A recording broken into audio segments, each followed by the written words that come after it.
याद रखना, उम्र कभी हरा नहीं सकती, ठोकरें कभी गिरा नहीं सकती।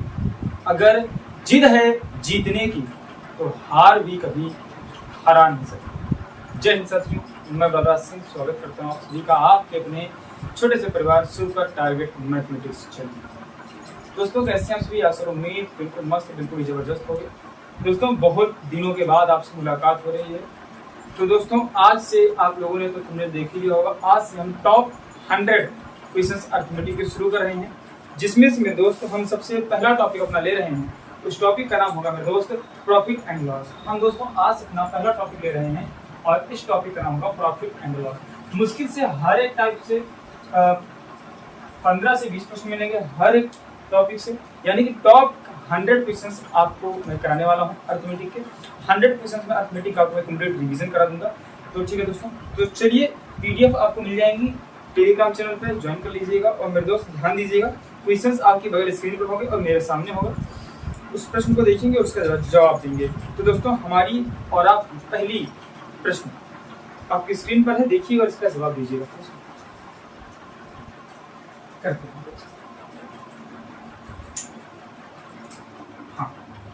तो दोस्तों पहला सवाल आपकी स्क्रीन पर है और पहला सवाल कह रहा है A sold a mobile phone, A sold a mobile phone to B at a gain of 25%।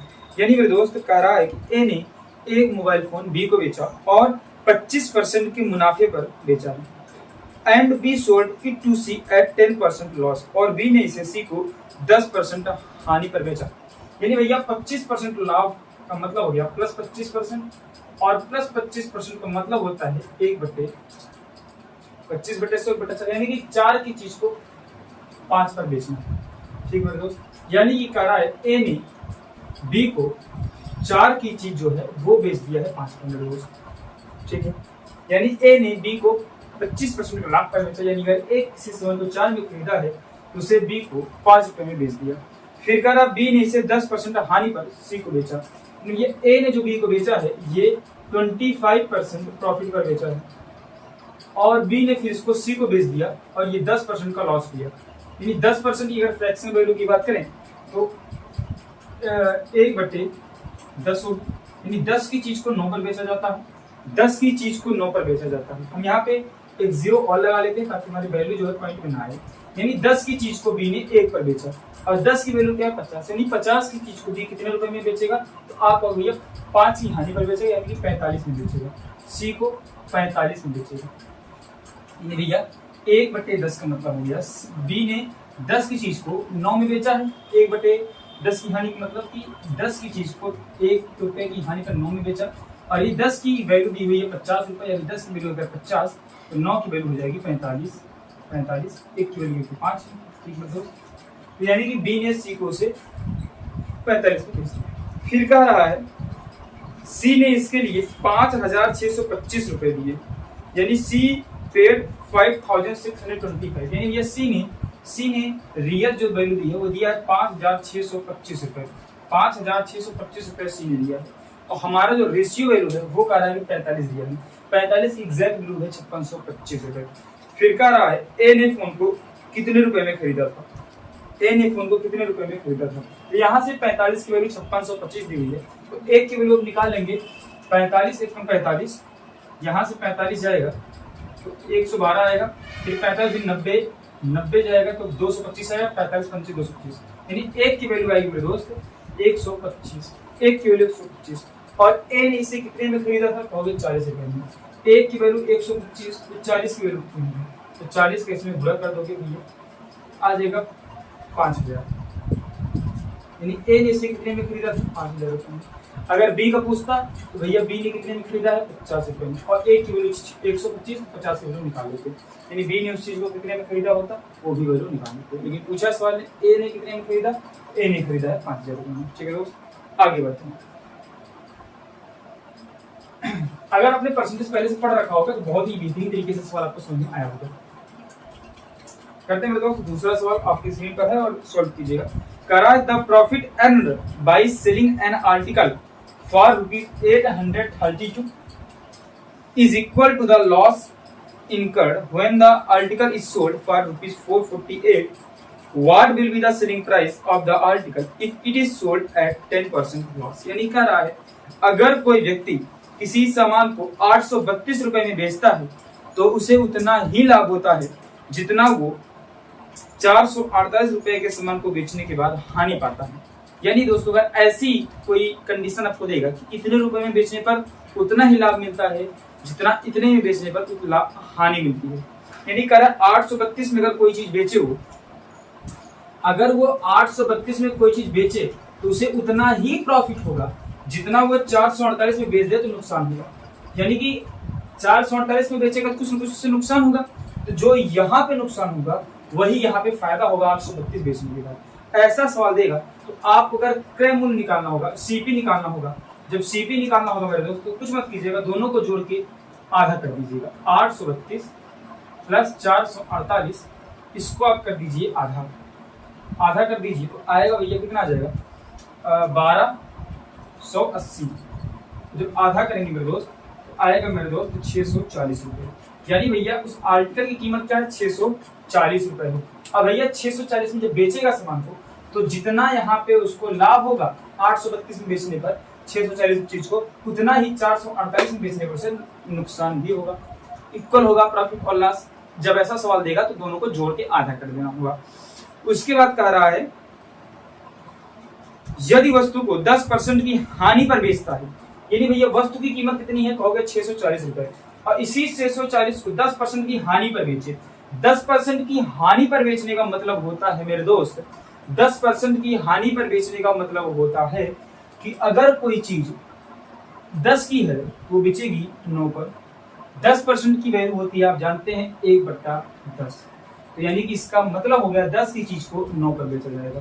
तो यही कह रहा है अगर भैया 640 की चीज है और भैया इसको 10 रुपए की खरीद है और इसको 9 रुपए में बेचना है, 10% की हानि यानी भैया 10 की चीज को 9 में बेचना है, 10 की चीज को 9 में बेचना है।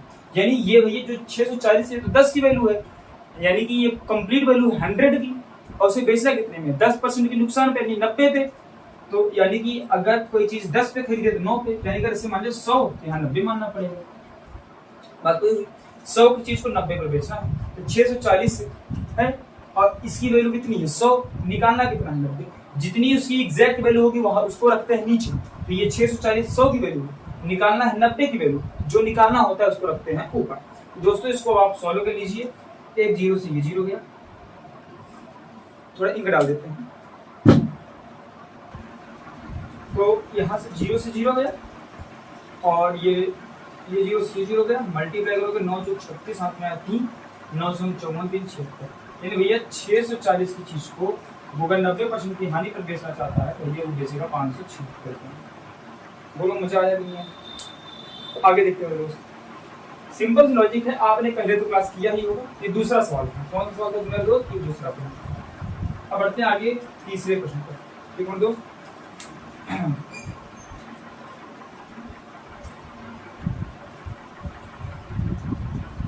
मिट करना है।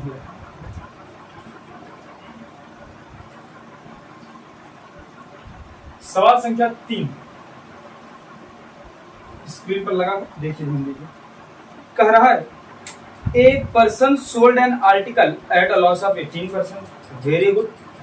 Had he sold it for 960 more he would have gained 12% if the article is sold for 3840, then how much profit? बंद कर ध्यान रखो। क्या कर रहा है, एक वस्तु को नहीं, एक व्यक्ति एक वस्तु को 18% की हानि पर बेचता है। 18% की हानि का मतलब हो गया भैया अगर 100 की चीज है तो उसमें 18 रुपए की हानि हुई, 18 की हानि हुई तो भैया वो बेचा कितने के 82 के। भैया 100 की चीज को 82 पर बेचता है, ये कब बेचेगा जैसे 18% की हानि हुई। 18% की हानि का मतलब होता है 18% का मतलब हो गया 100 पे 18, 18% की हानि का मतलब हो गया कि 100 की चीज को 18 रुपए कम में यानी 82 रुपए में बेचेगा। समझ में आई बात? आगे कह रहा है एक व्यक्ति ने एक वस्तु को 18% की हानि पर बेचा, यदि उसने इसे 960 रुपए अधिक में बेचा होता, यही चीज भैया अगर वो 960 रुपए ज्यादा में बेचता, अगर वो 960 रुपए ज्यादा में बेच दिया होता तो उसे भैया कह रहा 12% का फायदा हुआ होता। तो भैया उसे 12% का फायदा हुआ होता। यानी कि अगर यही 100 की चीज है तो इस पे उसे 12 रुपए का फायदा होता, 12% का फायदा होता, यानी कि भैया ये चीज को 112 में बेच देता वो। भैया वो अभी तो बेचा 82 में, अगर 960 रुपए और लगा दिया होता, यानी उतने रुपए और महंगा बेच दिया होता, तो उसे भैया 12% का फायदा होता, यानी 112 में बेचता। भैया यहाँ से आप निकाल लीजिए, अभी तो 82 में बेचा, अगर उसे 12% का फायदा होता तो 112 में बेचता। यानी कि यहाँ से भैया आप निकालेंगे तो अगर वो 30 रुपए ज्यादा में बेचता तब ना उसे 12% का फायदा होता। अभी तो 18% नुकसान पर बेचा है तो 82 में बेचा, अगर वो 12% के फायदे पर बेचता तो 112 में बेचता। तो यहाँ से यहाँ के बीच का अंतर कितना है? 30 रुपए। लेकिन यहाँ से यहाँ के बीच का अंतर दिया गया है 960 रुपए, दिया गया है नहीं। यही तो कह रहा है कि 18% नुकसान पे अगर ना बेचता उससे वो 960 मतलब 18% नुकसान पे जो बेचा ही उससे 960 रुपए और महंगा बेचता तो उसे 12% का फायदा होता। लेकिन हमारी वैल्यू क्या कह रही है? अगर वो इतने पे ना बेचकर 30 रुपए और महंगा बेचता तो उसे 12% का फायदा होता। इसी 30 की कीमत दी हुई है 960 रुपए सवाल में। भैया एक की वैल्यू अगर आप निकाल लेंगे तो आ जाएगी 32 रुपए। एक की कीमत कितनी आ जाएगी? 32 रुपए। एक की वैल्यू आ जाएगी 32। फिर आगे क्या कह रहा है मेरे दोस्त? कह रहा है यदि वस्तु को 3840 रुपए में बेचता है, अगर भैया वो वस्तु को 3840 में बेचता है, भैया उसकी एसपी कितनी हो जाए 3840, तो उसको फायदा कितना होगा? ठीक है, एक की वैल्यू कितनी है? कहोगे भैया 32 है, कहोगे भैया 32 है। अच्छा, एक की वैल्यू 32 है ना, लेकिन वो वस्तु थी कितने की? कहोगे 100 रुपए की थी, 100 रुपए की थी। यानी वस्तु थी कितने की? भैया सीपी कितने की थी? आप करो भैया हमने 100 माना था, लेकिन एक की वैल्यू 32 है, तो 100 की वैल्यू कितनी हो जाएगी भैया मेरे दोस्त? 32 रुपए। यानी भैया यही 3200 रुपए की चीज को उसको 3840 में बेचना है, तो फायदा कितना होगा? तो प्रॉफिट निकलता है कॉस्ट प्राइस को एसपी से माइनस करो, यानी भैया बेचोगे ज्यादा में, खरीदोगे कम में, तो फायदा होगा। फायदा कितने रुपए का होगा? 3840 में बेचा, 3200 की चीज है, 640 को से फायदा हुआ। कहोगे जी हाँ, बिल्कुल सही, 640 का फायदा हुआ। ये 640 का फायदा किस पर हुआ? कहोगे भैया जिस पर खरीदेगा उस पर होगा, यानी 3200 पे हुआ, 3200 पे हुआ। इसकी परसेंट वैल्यू पूछा, 100 से मल्टीप्लाई कर देंगे मेरे दोस्त, तो आपको उत्तर आ जाएगा 2 जीरो से 2 जीरो गया, ये 32 दूनी 64, यानी 20% को फायदा होगा मेरे दोस्त। ठीक है, आगे बढ़ते हैं। सवाल संख्या 4 पर बढ़ते हैं मेरे दोस्त। प्रश्न संख्या 4, सवाल संख्या इसे कहेंगे 4। कह रहा है A dealer allows his customer a discount of 18% and still gains 24%। ठीक है भैया, कह रहा है एक जो डीलर है अपने ग्राहक को 18% की छूट देता है। कह रहा भैया मैं डीलर हूँ, मैं अगर मैं किसी सामान को मान लो 100 रुपए में खरीदा हूँ, मैं इस पर तुमको 18 रुपए की छूट दे दूंगा। 18 रुपए नहीं, 18% की छूट दे दूंगा। ठीक है, एक डीलर अपने ग्राहक को 18% की छूट देता है, फिर भी उसे 24% का लाभ होता है। यानी 18% की छूट दिया, लेकिन ये अभी जो सामान जितने पर बेचा इस पर उसे भैया कितने परसेंट का लाभ हो रहा है? 24% का अभी इसको लाभ हो रहा है। कहोगे जी हाँ, बिल्कुल सही हो गया, बिल्कुल सही हो गया। यदि वस्तु की कीमत 1560 रुपए है, यानी डीलर को इफ एन आर्टिकल कॉस्ट इतना टू द डीलर, यानी भैया डीलर ने जो सामान को खरीदा था, डीलर की जो सीपी है वो भैया है 1560 रुपए, तो कह रहा है यम की बताओ मार्क प्राइस। यानी भैया डीलर इस कीमत को कितना रुपए ज्यादा अंकित करे, कितना रुपए उस पे लिख दे, यानी भैया उसने 1560 में खरीदा है। अब सवाल का मतलब ये है कि इस सामान में वो कितना रुपए लिख दे कि ताकि सामान को 18% की छूट भी दे दे और उसे 24% का फायदा भी हो जाए। ठीक है मेरे दोस्त, तो इसके लिए आपके लिए दो तरीके हैं मेरे पास, एक तो फॉर्मूला है और एक अगला तरीका है, वो भी तरीका बताता हूं। मान लेते हैं भैया यक्स की उसने भैया एमपी यक्स रुपए उसकी मार्केट प्राइस है, यानी उसमें यक्स रुपए उसने लिखा है, उसपे भैया से 18% की छूट दी। यानी भैया ये तो है भैया 100 की वैल्यू, हमने क्या कहा जितने की वैल्यू उसको नीचे रखो। ये जो भैया एक्स रुपए उसमें मार्क लिखा है उसमें एक्स रुपए, इसकी रियल वैल्यू तो 100 है। कहोगे हाँ, लेकिन भैया कारण मैं उसको 100 में नहीं दूंगा, मैं उसको 18% के छूट पर दे दूंगा, यानी इस चीज को मैं आपको 82 रुपए में दे दूंगा, क्योंकि 100 की चीज को 82 में देगा, जितने में निकालना है उसको ऊपर रखेंगे। अब हमको 82 की कीमत निकालनी है, फिर भी लोग दोस्तों इसको जो है ना 124% का फायदा हुआ है, यानी भैया अभी भी ये जो वैल्यू है ना ये 124 के बराबर है, क्योंकि इसे 24% का फायदा हुआ है। तो जो वैल्यू है 124 के बराबर है, 124 को नीचे रखोगे और निकालना कितने की वैल्यू है, 100 की वैल्यू। अब आ जाएगी मेरे दोस्त कॉस्ट प्राइस। क्या आ जाएगी, कॉस्ट प्राइस। उसने खरीदा कितने, फिर से देखें, सामान को x रुपए में लिखा है कि इतने रुपए की सामान उसने लिख दिया और इस पर उसने मेरे को 18% का छूट दिया, यानी भैया सामान 100 की थी, उसका 18% छूट यानी कि 82 में दिया। उसके बाद में दोस्त यानी कि इतने में तो उसने बेच दिया सामान को, इतने में सामान को बेचेगा, x की चीज को 18% की छूट यानी 82/100 पर बेचेगा। लेकिन अब दोस्त जितने में बेचा है ना ये पूरा सीपी नहीं है, इतने में उसने खरीदा नहीं है, खरीदा जो है वो दूसरी कीमत है, इतने में तो बेचा है, जो बेचा है ये तो उसका इसमें कुछ फायदा भी तो है। ये 100 की वैल्यू नहीं है, ये उसमें 100 रुपए में मान लो खरीदा था और 24% का फायदा हुआ, यानी 24 रुपए में खरीदा, यानी ये वैल्यू दोस्तों 124 की है, 124 की है, 124 की वैल्यू उसको नीचे रखेंगे। हमें निकालना कितने में खरीदा था, भैया ये तो 124 वैल्यू है ना, खरीदा कितने में होगा, 100 रुपए में। अब कोई भी अपने आप की 100% होती है, ये 100 में खरीदा होगा, 100 को ऊपर रखेंगे, यानी इतने की निकालनी है। अब भैया अब जो ये कीमत आई है ना, यानी इतने की डीलर ने उस सामान को खरीदा है, क्या किया है, खरीदा है, क्योंकि इतने में बेचा तभी उसे 24% का फायदा हुआ, तो भैया 124 रुपए, यानी ये इसकी कीमत क्या, 124 की कीमत है। फिर इसको उसने 24% की कीमत पर बेचा है फायदे पे, यानी कि कीमत थी कितने की, 100 रुपए की। तो भैया ये आ गई टोटल सीपी, और दिया गया टोटल सीपी कितना है रियल में, 1560 रुपए है। तो यहाँ से आप x की वैल्यू आराम से निकाल सकते हैं, x की वैल्यू आराम से निकली, कैसे निकलेगी, 100 से 100 गया, x बराबर आ जाएगा, ये जाएगा भैया 41 से, 41 दूनी 82, ये 41 तिहाई 123 होता है, लेकिन 3 से थोड़ा सा ज्यादा, यानी कि 3 से थोड़ा सा ज्यादा होता, ठीक है। तो यहाँ x की वैल्यू आ जाएगी 1560, नीचे वाला ऊपर चला जाएगा और ऊपर वाला नीचे चला जाएगा, 1% आपको मालूम ही होगा। इसको काटोगे 2 से 14, 2 16, 280, 280 का 3 में गुणा कर दोगे भैया आ जाएगा 2100, नहीं 2340, लेकिन 2340 से थोड़ा सा ज्यादा होगा, क्योंकि यहाँ भैया ये थोड़ा सा ज्यादा है। तो जो ऑप्शन 2340 से थोड़ा सा ज्यादा देगा वही आपका ऑप्शन उत्तर होगा। एक तो तरीका ये था, ठीक है। तो ये तो तरीका बहुत ही मस्त था। अगला तरीका देखते हैं, एक फॉर्मूला बेस्ड तरीका है, वो भी देखो। अगर ये ना समझ में आया हो तो कोई दिक्कत नहीं, अगला फॉर्मूला बेस है वो तो आपको समझ में आ ही जाना चाहिए। ऐसे सवाल आपको करने को बहुत मिलते हैं, मैं जब प्रॉफिट लॉस पूरा डिस्कशन करूंगा तो ये फॉर्मूला बिल्कुल ही बेहतरीन समझ में आएगा, बेसिक से चलूंगा। अगर एक फॉर्मूला होता है, बताता हूं, कहते हैं सीपी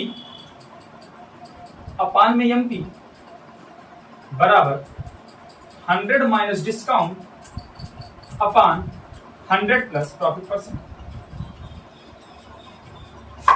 सीपी अपान एमपी अगर निकालोगे तो भैया 100 माइनस डिस्काउंट परसेंट अपान 100 प्लस प्रॉफिट परसेंट। अगर लॉस दिया रहेगा तो 100 माइनस लॉस परसेंट कर देना, ठीक है। प्रॉफिट रहेगा तो प्लस, लॉस रहेगा। अब सवाल कुछ पर करते हैं भैया। सवाल की सीपी दी हुई थी 1560 रुपए, कहोगे एमपी निकालना था भैया एमपी रखो। अब भैया दिया था उसने डिस्काउंट कितने परसेंट का, 18% का, ये 100 की चीज को 18% में 18, और भैया उसको बेचा कितने का था, 24% का फायदे का, रख दिया।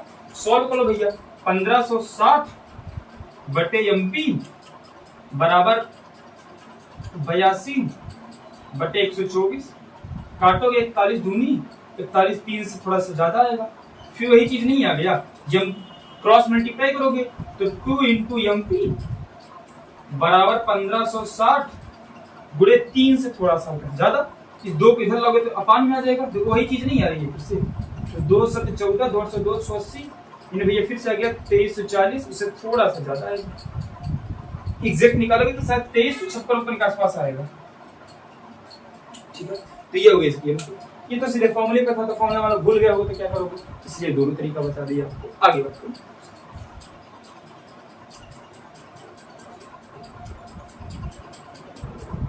जब इस पर प्रॉफिट लॉस पर डिस्कशन करूंगा ना, बेहतरीन तरीके से करूंगा मेरे दोस्त, तो वहां पे पूरा बेसिक आपको बताऊंगा और अच्छे तरीके से समझ में आएगा। यहाँ तो क्या है, इक्वेशंस पर डिस्कशन है ना, बेसिक चीजों पर डिस्कशन नहीं हो रहा, क्योंकि इसमें जरूरत है, कुछ लोग को ऐसे हैं जिनको सब मालूम है, बस उनको प्रैक्टिस की जरूरत है, तो ये उन लोगों के लिए भी है और आप लोग इस पर सीख सकते हैं। पांचवा सवाल देखते हैं।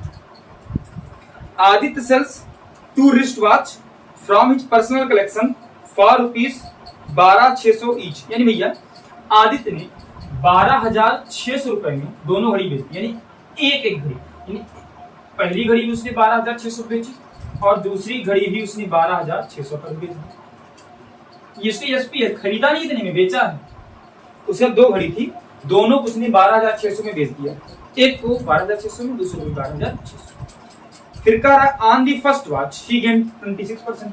भैया उसको पहली घड़ी पर 26% का फायदा हुआ और ऑन द सेकंड वॉच दूसरी घड़ी पर उसको मेरे दोस्त 10% की हानि हो गई। इसका मतलब भैया घड़ी की कीमत बराबर तो थी नहीं खरीदने में, क्योंकि अगर घड़ी की कीमत बराबर होती या तो दोनों पर उतना ही फायदा होता, दोनों पर उतना नुकसान। यानी घड़ी ये वाली घड़ी थोड़ी सी सस्ती थी, इसलिए इस पर फायदा हुआ, इसको करने का 2 तरीका है। इसको करने का मेरे दोस्त 2 तरीका है। तरीका क्या है समझिए, ये सेलिंग प्राइस है, यानी भैया ये 100 की वैल्यू नहीं है। अपने आप में आप कोई भी चीज खरीदते हैं वो 100% होता है। क्या होता है, सीपी हमेशा अपने आप में 100% होता है। क्या होता है मेरे दोस्त, अपने आप में हमेशा 100% होता है। लेकिन यहाँ ध्यान दीजिएगा, यहाँ पे पहली घड़ी में से 26% का फायदा हुआ, यानी जो ये वैल्यू मेरे दोस्त दोनों तरीके से बता रहा हूँ। पहले तरीका से समझिएगा, बेसिक है पूरा, क्योंकि कुछ लोग बेसिक से भी सीखना चाहते हैं, उनको लिए इतने में इसने बेचा है, ये 100 की चीज है, उसने 26% के फायदे पर बेचा, यानी कि उसको घड़ी को बेचा कितने में है, 126 में। कोई भी चीज अपने आप में 100 होती है, यानी 100 रुपए में खरीदा, 26% का फायदा लिया, यानी कि 100 में 26 रुपए का फायदा हुआ, यानी 100 की चीज को 26 के फायदे पर यानी 126 में बेच दिया। 126 में बेचा, कह रहा नहीं 126 में नहीं बेचा, तो बेचा जो है ना 12,600 में बेचा। तो कहोगे भैया यहाँ से एक की वैल्यू आ गई 100 रुपए, एक की वैल्यू क्या आ गई 100 रुपए। लेकिन मेरे दोस्त ये बेचा है, ये खरीदा कितने में होगा, कहोगे ये 100 रुपए में खरीदा था। कितने में खरीदा था, 100 रुपए में। भैया 100 रुपए में खरीदा और एक की वैल्यू 100 है, इसको खरीदा कितने में था, ये कहोगे 10,000 रुपए में। पहली घड़ी कितने में खरीदा था, 10,000 रुपए में। ऐसे ही दूसरा भी करते हैं मेरे दोस्त, ऐसे ही दूसरा भी करते हैं। भैया देखो दूसरे को से 10% का नुकसान हुआ, यानी 100 की चीज को कितने में बेचा होगा, 90 रुपए में। 100 की चीज को 10 रुपए के नुकसान पर 90 रुपए में बेचा होगा। भैया 90 रुपए की चीज बेची है, नहीं 90 की नहीं बेची, उसको भी 12,600 बेचा है। चलो ये 12,600 में बेचा है, एक की वैल्यू यहाँ से निकाल लो, 0 से 0 गया, अब 9 से काटो, 9 एक कम 9, 36 9 36 14 140 आ गई। दूसरे को 140 की वैल्यू आ गई रियल, यानी भैया दूसरे की कॉस्ट प्राइस क्या रही होगी, कहो भैया अपने आप में 100 रही होगी, लेकिन एक की वैल्यू है 140, ये दोनों वैल्यू क्या जाएगी 14,000। दूसरे को कितने में खरीदा था, 14,000 में। अच्छा ठीक है, अच्छा इन दोनों को खरीदा कितने में था, पहले को 10,000 में, दूसरे को 14,000 में। तो दोनों को भैया उसने खरीदा था 24,000 में, कहोगे हम। और दोनों को बेचा कितने में, ये कहोगे दोनों को बेचा है पहले को 12,600 में, दूसरे को 12,600 में, यानी कि 25,200 में। 25,200 में बेचा है, नहीं बेचा, बेचा है। तो फायदा कितने का हुआ, कहोगे भैया उसे 1200 का फायदा हुआ है। अब कितने पर फायदा, हमेशा सीपी पर होता है, 1200 का फायदा हुआ है 24,000 पर, कहोगे जी हाँ। तो भैया कितना परसेंट, 100 से गुणा कर दोगे, 2 जीरो से 2 जीरो गया, 1 जीरो से 1 जीरो गया, 12 दहम्मा 12 दूनी 2 पंचे 10, 2 पंचे 10, यानी कि उसे फायदा हुआ 5%। समझ में आया, ये तो था बेसिक। करने जाएंगे करते रहेंगे। अब मेरे दोस्त बेसिक नहीं करना, करना नहीं है, बेसिक करना नहीं है, करना नहीं है, करना क्या बताता। इसमें एक टाइप का सवाल और बनता है, मैंने वो नहीं लिया है टाइप, लेकिन वो आपको बता दूंगा जरूर, क्योंकि देखिए दोस्त सवाल कैसे आएगा, 2 तरीके से सवाल बनेंगे। एक तरीका बनेगा आपका, दोनों की एसपी सेम दी हुई होगी, दोनों की एसपी सेलिंग प्राइस सेम दी हुई होगी, दोनों पर फायदा और नुकसान होगा, और दोनों पर सेम फायदा सेम नुकसान, यानी कि पहले पर 10% का फायदा होगा, दूसरे पर 10% का ही नुकसान होगा, ठीक है। और तीसरे पर नहीं, सॉरी या तो दोनों पर जो भी परसेंट में फायदा होगा उतने ही परसेंट का नुकसान होगा। समझ गए क्या कहा, अगर पहले पर 10% का फायदा होगा तो दूसरे पर 10% का नुकसान होगा, अगर पहले पर 15% का नुकसान हो तो दूसरे पर 15% का फायदा होगा। ऐसे सवालों को लगाने के लिए टोटल पूछे उसको प्रॉफिट हुआ कि लॉस हुआ, तो हमेशा कहोगे भैया उसे लॉस होगा, और लॉस कितना होगा, x square by 100%। X square by 100% मतलब हो गया यक्स की वैल्यू क्या, अगर 10% का फायदा और नुकसान हो रहा है तो यक्स की वैल्यू 10 मान लेना, 20% होगा 20 मान लेना, 30% होगा 30 मान लेना। लेकिन यहाँ पे दोस्तों पहले पे 26% का फायदा, दूसरे पे 10% का नुकसान, यहाँ पे दोनों की वैल्यू सेम नहीं। ये फॉर्मूला तभी अप्लाई होगा जब यहाँ भी सेम यहाँ भी सेम, यानी कि 26% का फायदा हो, दूसरे पे 26% का नुकसान भी हो जाए। तो दोस्तों ये तो समझ में आ गया, अगर वैल्यू सेम होगी यहाँ पे तो ये लगेगा। अन्यथा दूसरा फॉर्मूला लगेगा, वो फॉर्मूला क्या होगा देखिए दोस्तों, 100 ए प्लस बी प्लस 2ab, क्या यही सवाल था? हाँ ऐसी 200 ए, ये फॉर्मूला रखिएगा इतने परसेंट। अब देखिए दोस्तों, ये पहले पर फायदा नुकसान दिखाएगा, ये दूसरे पर फायदा नुकसान दिखाएगा, बशर्ते ईएसपी सेम होनी चाहिए। अब दोस्तों अगर फायदा होगा तो वैल्यू पॉजिटिव रखेंगे, नुकसान होगा तो वैल्यू नेगेटिव रखेंगे। अब देखो सॉल्व को लगाते हैं, 100 रखेंगे, अंदर ए प्लस बी, ए की वैल्यू क्या है 26% फायदा है प्लस 26, अगर ए की वैल्यू माइनस यानी नुकसान होता तो माइनस,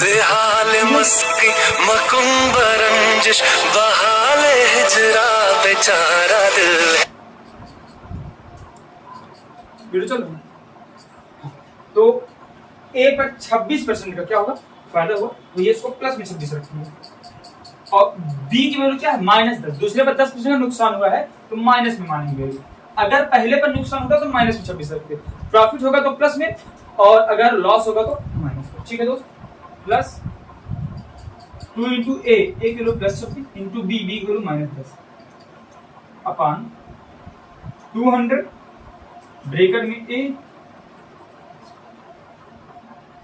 ठीक है ठीक है। अब आप इसे सॉल्व कर लीजिएगा, जैसे इसे सॉल्व करेंगे आपको वैल्यू पॉजिटिव में मिलेगी, और पॉजिटिव में मिलेगी 5%, यानी इसको फायदा होगा 5%। नहीं समझ में आया?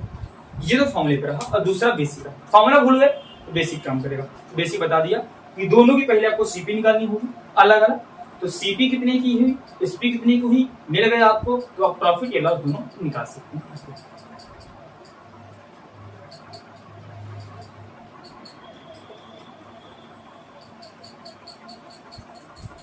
चलते हैं सवाल संख्या 6 पर।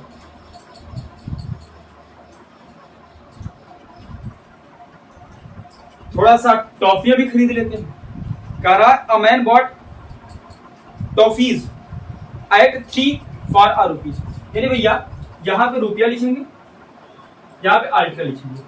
कह रहा भैया 1 रुपए में 3 टॉफी आदमी ने खरीदा, ठीक, खरीद 50% लाभ प्राप्त करने के लिए 50% की वैल्यू भैया 50/100 यानी 1/2, 1/2 कितने की फायदा कमाना, यानी ये 2 की चीज को कितने में बेचना, 1 रुपए के फायदे में, फिर 2 की चीज को बेचना 3 रुपए में, इसको कहेंगे फायदा 50%।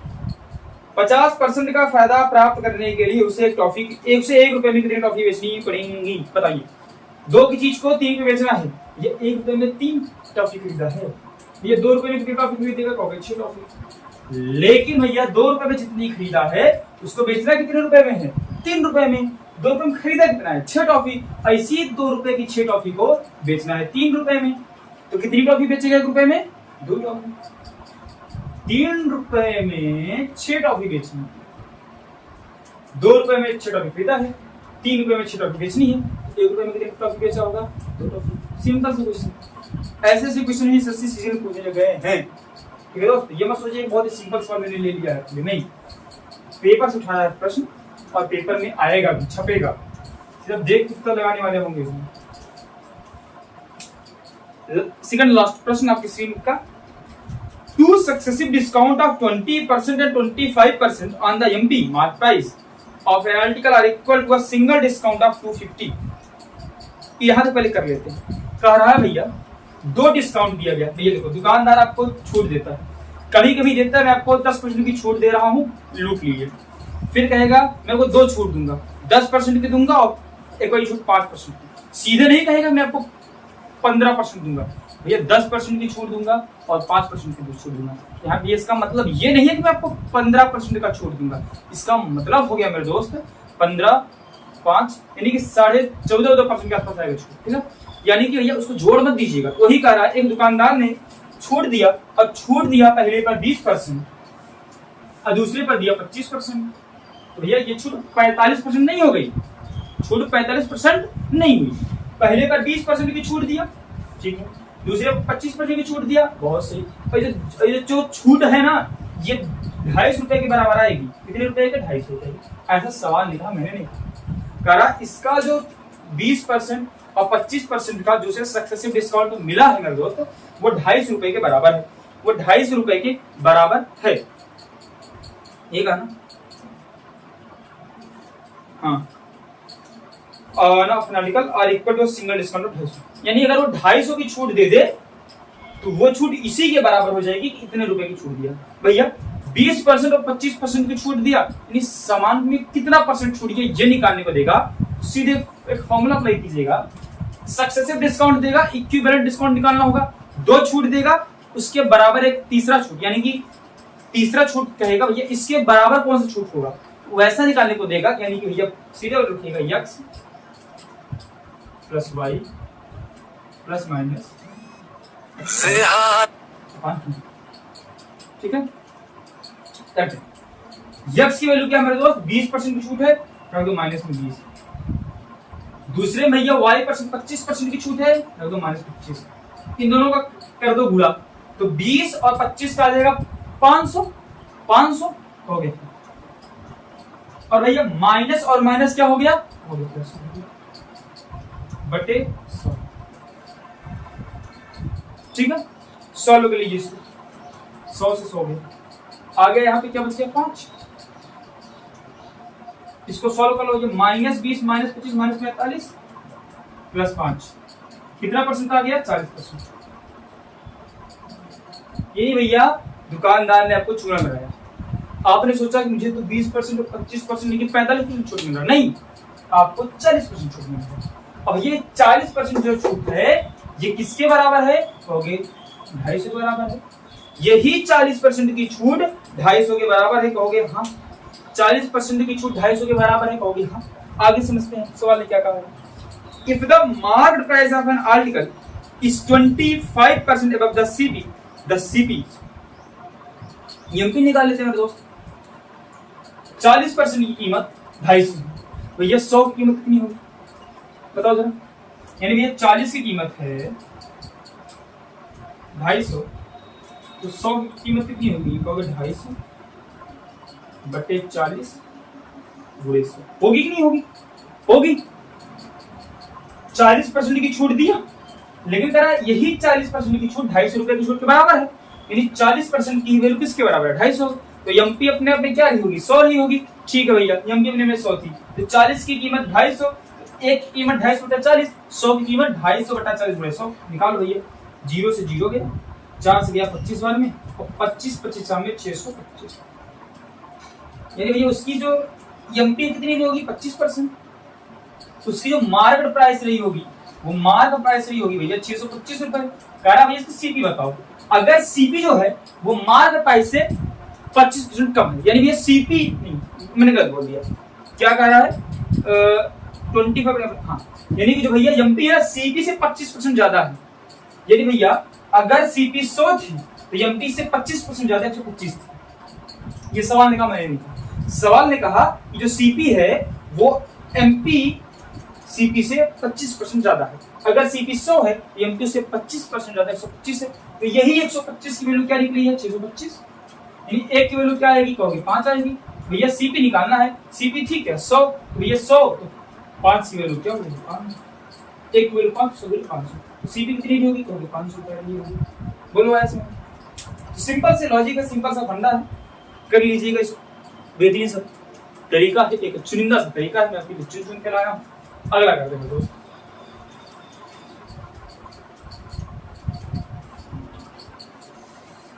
देखो दोस्त, बेसिक अगर आपने पढ़ रखा है तो बहुत ही मजा आ रहा हो। अगर बेसिक आपने नहीं पढ़ रखा, थोड़ी सी दिक्कतें हो रही होंगी, लेकिन मैं उस पर कोशिश कर रहा हूँ कि आपको दिक्कतें ना आए। फिर आप कहेंगे तो मैं ये जो 100 क्वेश्चंस की सीट ला रहा हूँ, इसको कंटिन्यू रख के आपके लिए मैं प्रॉफिट एंड लॉस स्टार्ट कर दूंगा। ठीक है दोस्त, करते हैं। बेहतरीन से सवाल जवाब होगा। करा ए शॉपकीपर बॉट 60 पेंसिल्स, एक दुकानदार है उसने भैया 60 पेंसिल्स खरीदी। कितनी पेंसिल्स खरीदी है? 60 पेंसिल्स, ठीक है, खरीद लिया। At a rate of 4 for 5, यानी भैया रुपए यहाँ रखते हैं, यहाँ आठ रखते हैं, कितनी पेंसिल करा है 4 रुपए की दर से 60 पेंसिल खरीदता है। नहीं हिंदी में थोड़ा गलत लिखा, फिर से पढ़ता हूँ। और शॉपकीपर बॉट 60 पेंसिल्स खरीदी at a rate of 4 for rupees 5, यानी भैया 5 रुपए में 4 पेंसिल की कीमत पर उसने 60 पेंसिल खरीदी। यानी भैया 5 रुपए में 4 खरीदी, तो 60 पेंसिल कितने में खरीदी होगी? पेंसिल 4 है, इसको 60 बनानी है तो 15 से गुणा कर देंगे। अब भैया कितनी पेंसिल हो गई? 60 पेंसिल। 60 पेंसिल कितने में खरीदी होगी? 15 से 75 रुपए, 75 रुपए में उसने 60 पेंसिल खरीदी। फिर कह रहा है एंड अनदर 60 पेंसिल्स, और फिर उसने 60 पेंसिल खरीदी at the rate of 2 for 3। अब भैया दोबारा 3 रुपए में 2 खरीदी, और इसको भी कितने खरीदी है? 60। भैया 2 पेंसिल खरीदी है, इसको 60 पेंसिल खरीदी ना, लेकिन 2 नहीं खरीदी, 60। 3 से गुणा कर देंगे तो पक्का देगा 60 पेंसिल खरीदी। और कितने रुपए में 60 खरीदी होगी? भैया इसको भी 30 से कर दो, 90 रुपए में। यानी भैया पहली बार उसने 75 रुपए में 60 पेंसिल खरीदी, दूसरी बार उसने 90 रुपए में 60 पेंसिल खरीदी। यानी भैया उसने कुल 165 रुपए में, जोड़ देंगे ना, 165 रुपए में 120 पेंसिल खरीदी है ना कि बेची है। सीपी हो गया है, ठीक है। फिर कह रहा है he mixed all the pencils, उसने क्या किया? लाया, सभी को मिला दिया। अब ना, अब तुम बता ही नहीं सकते कौन सी पेंसिल 5 में 4 खरीदी, कौन सी 3 में 2 खरीदी है, ठीक है। फिर कह रहा है एंड सोल्ड, और बेच दिया them at the rate of 3 for 4 rupees। और भैया उसने बेचा कितने में? बेच दिया भैया 4 रुपए में, 4 रुपए में 3 पेंसिल बेच दिया, ठीक है। खरीदा कितना था? 120 पेंसिल। बेचा कितना? 120 पेंसिल बेचा होगा, ये 3 पेंसिल बेचा है, इसको 120 बनाना है, क्योंकि बेचा कितना? 120। 120 के लिए इसमें 40 से गुणा करेंगे, यानी उसने 120 पेंसिल बेच दी है। और कितने में बेची है? यहाँ 40 से गुणा, तो यहाँ भी 40 से गुणा, यानी 160 रुपए में उसने 120 पेंसिल बेच दी। खरीदा कितने में था? 165 में 120 पेंसिल। बेचा कितने में? 160 रुपए में 120 पेंसिल। फायदा हुआ कि नुकसान? नुकसान हुआ। कितने का नुकसान हुआ? 5 रुपए का नुकसान हुआ। 5 रुपए का नुकसान कितने पर? जितने पर खरीदा है 165 पर 5 रुपए का नुकसान हुआ। और इसको परसेंट में बता दो, 100 5 से गया 33 बार में, भैया 100 बटा 33% आ गया। वैल्यू तो इसमें सबको रटी होगी, 3 सही बटा 33। लॉस हुआ कि नहीं हुआ? 3 सही बटा 33 लॉस हुआ कि नहीं हुआ? लॉस हो गया। क्या हुआ? लॉस हुआ। कितने का? 3 सही बटा 33%। क्या हो गया? लॉस हो गया। नहीं समझ में आया? सिंपल सा सवाल था, आपको केवल निकालना था दोनों तरफ 60 पेंसिल बराबर करना था। क्या 4 था, 2 था, तो गुणा करके 60 से बराबर किए, फिर हमने प्राइस भी बराबर कर ली। फिर निकाले कितने रुपए में 120 खरीदा, और बेचा है 4 रुपए में 3। भैया बेचेगा तो पूरे 120 पेंसिल को, तो 3 को हमने 120 बना लिया 40 से गुणा करके। तो वैसे ही 4 रुपए को भी हमने 40 से गुणा कर दिया तो 160 रुपए, यानी 120 पेंसिल को बेचा कितने में? 160 रुपए में। तो भैया 165 में खरीदा 120 को, 160 में बेचा, यानी 5 को से घाटा हो गया 165 रुपए पर, यानी कि 33% को से घाटा हो गया। ठीक है मेरे दोस्त, तो ये रहा आज के 8 बेहतरीन से प्रश्न। और अब बचते हैं 92 प्रश्न और, तो 92 प्रश्न की सीरीज अब लगातार डेली बेसिस पर आपको मिलती रहेंगी। और मेरे दोस्त 100 क्वेश्चंस की सीरीज के बाद ये प्रॉफिट लॉस आपके लिए मैं बेसिक लाऊंगा, क्योंकि किसी को समस्याएं हुई होंगी जिसकी बेसिक थोड़ी सी कमजोर है, तो मेरा टारगेट होगा आपको बेसिक से कंप्लीट कराने का। उसके बाद आपको ये 100 क्वेश्चंस रिवीजन के लिए हैं, आप इस 100 क्वेश्चंस को कीजिए, दोबारा से ट्राई कीजिए, ना आए तो कमेंट करके बताइए, दोबारा से मैं आपको लगवाऊंगा। लेकिन पहले बेसिक अगर आपका कंप्लीट होगा, बेहतरीन से मजा आया होगा, इतने आसान तरीके से आपको बता दिया, मुश्किल से 30 मिनट भी नहीं लगे होंगे।